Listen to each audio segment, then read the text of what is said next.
Hello, I'm Graham Elwood, and welcome to the Church of Batman. Today, I want to go over an article in the New Yorker that came out in January 10th. It was written by Ryan Leza. The title is, "Will Trump Avoid a Constitutional Crisis?" No. End of video. So let's go into why he won't be able to avoid this, in my opinion. I'll read this little background, which shows what this is sort of all about, that this author, Ryan Leza, wrote. In 1785, when Benjamin Franklin, then the U.S. ambassador to France, when he was France, was set to return home, King Louis XIV presented him with a snuff box decorated with a diamond-encrusted painting of the king.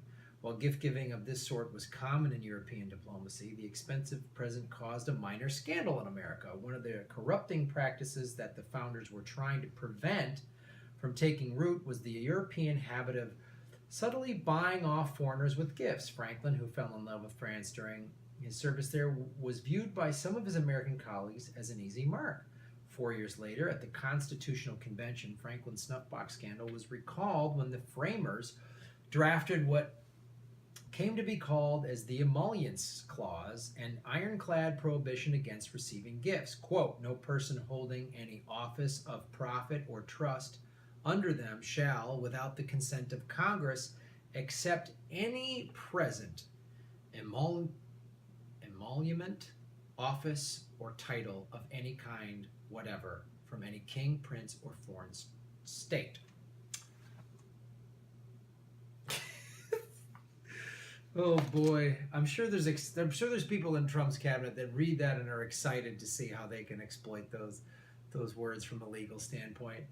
Zephyr Teachout, whose book Corruption in America from 2014 tells the history of Franklin's snuffbox, said that far from being an obscure provision, the gift ban was part of the animating spirit of the Constitutional Convention, along with other core American legal concepts such as federalism and separation of powers. So the framers were, another quote from the book, the framers were worried about foreign powers because they were strong and we were so weak. So America was a new country, obviously. We didn't have a lot of power or money, so powerful countries were trying to gain influence here. They were worried about corruption overwhelming the new republic. The question was, how do we protect against it? So,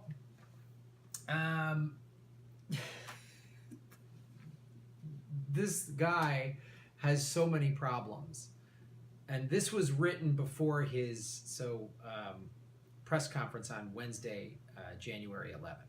So, and that press conference, the point of that press conference was he was going to talk about all of his financial conflicts and how he was going to handle them. He has a real estate empire that accepts cash, from foreign states. It's hard to even. It's like, as it said in this article, Benjamin Franklin's diamond-studded snuff box seems quaint. I'll go into detail on that. So a recent paper published by the Brookings Institution notes that President Trump would be violating the Constitution, quote, "whenever a foreign diplomat stays in a Trump hotel or hosts a reception in one, whenever foreign-owned banks offer loans to Mr. Trump's businesses or pay rent for office space in his buildings, whenever projects are jump-started or expedited or licensed or otherwise advantaged because Mr. Trump is associated with them, whenever foreign prosecutors and regulators treat a Trump entity favorably, and whenever the Trump organization makes a profit on a business transaction with any foreign state or foreign-owned entity." There's no way, unless he just completely steamrolls everything about this, and he steamrolls Congress, because he said it here, without, in that line that was written in the Constitutional Convention, without the consent of Congress. So I guess maybe he's thinking either that, wow, I've got a Republican Congress, so I can do whatever I want. I know he thinks he can do whatever he wants. I mean, in the during the campaign, he was like that one debate. He said, if I get arrested, I'm gonna lock Hillary Clinton up. Well, the Department of Justice has to do something like that. And the Department of Justice is very specifically separate from the White House, so that the president can't just go and arrest, adversaries just because he wants to. Otherwise, Obama would be arresting Trump right now. And his business dealings, this is so corrupt. So obviously, as I talked about in an earlier one, I know I keep referring to this, but it's very pertinent, is the Trump-Putin business deal, how it's all about oil. It's all about money. And this speech that Trump ended up giving on Wednesday was mainly about the CIA. There was a British Secret Service who worked in MI6. He's supposedly the one that has the dossier or leaked the dossier about the Russians having compromising material on Trump about, him watching prostitutes piss on a bed that the Obama stayed in or whatever. That was most of his speech on Wednesday, was not talking about this. And then he wouldn't answer questions from CNN because he's just out of his goddamn mind. Like, can you imagine if Obama would have done that? If he would have just said, nope, not answering questions from Fox News. The right wing would go goddamn crazy. And now they're just like, oh, yeah, CNN's fake. I mean, all the media is bullshit. It's all corporate-owned media, but you can't just not answer any questions from them. So the problem here is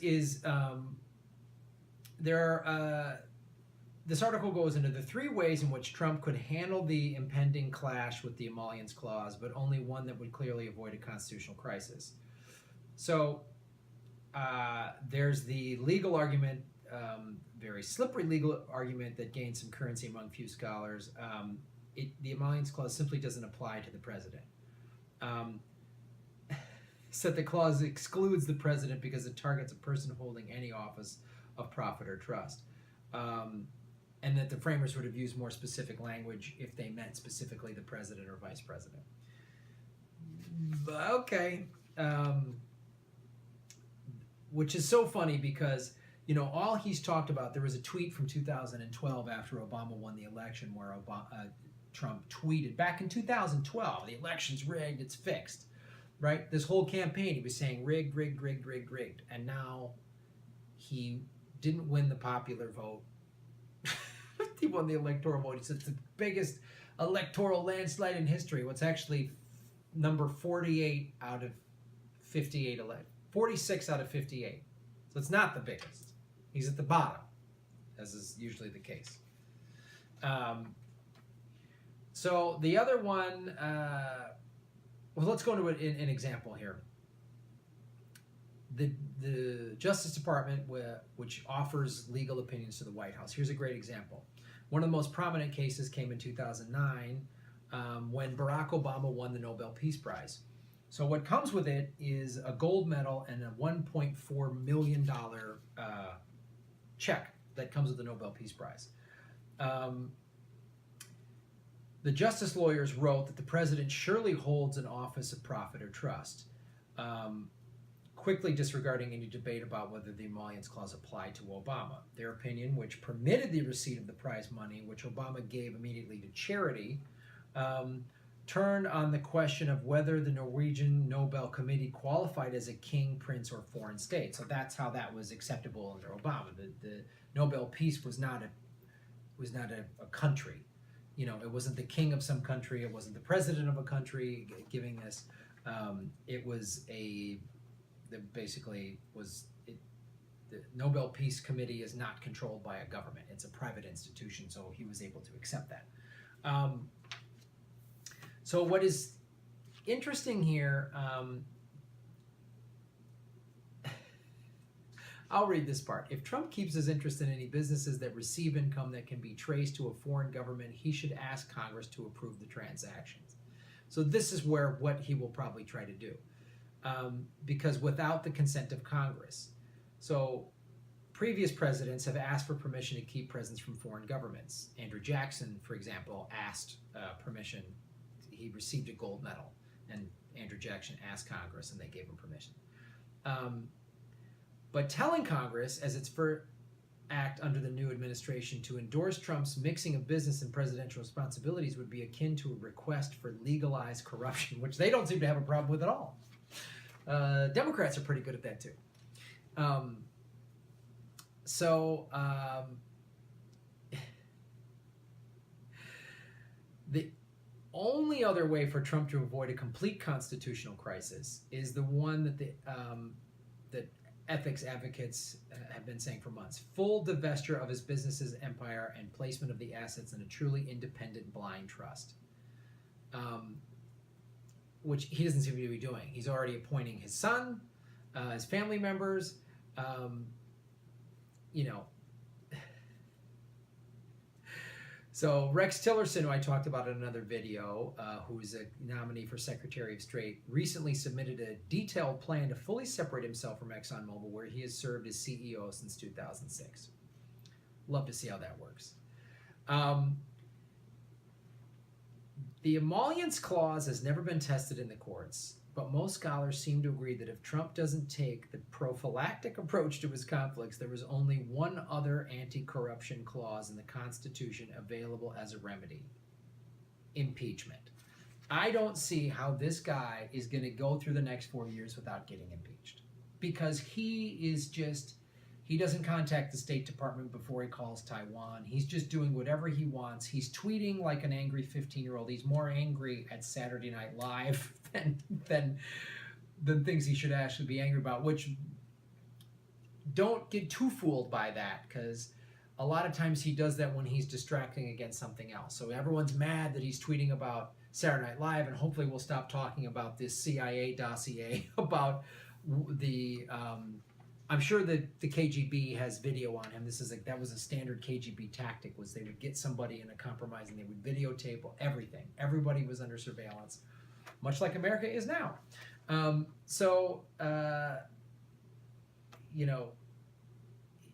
He keeps brushing off the question, it'll be fine, it'll be fine. He keeps thinking that once he's president, he can do whatever he wants. And it's not going to happen. I don't see him going 4 years without getting impeached, because he's so reckless. He's not listening to people. He's not getting intelligence briefing. He's just going to tweet launch codes and just be like, well, I could do that, hashtag launch it or whatever. And he's going to get impeached. But pay close attention to this. Pay close attention to his business dealings and everyone in his cabinet, all the climate change deniers. Pay close attention. Like it, guys. Click the subscription button, share on social media. It's very easy. They've got all those buttons. Share it. Tell people to watch. The more you guys like and subscribe and share this, the more videos we can do. And send me some topics to talk about. Thank you so much. Graham Elwood, Church of Batman.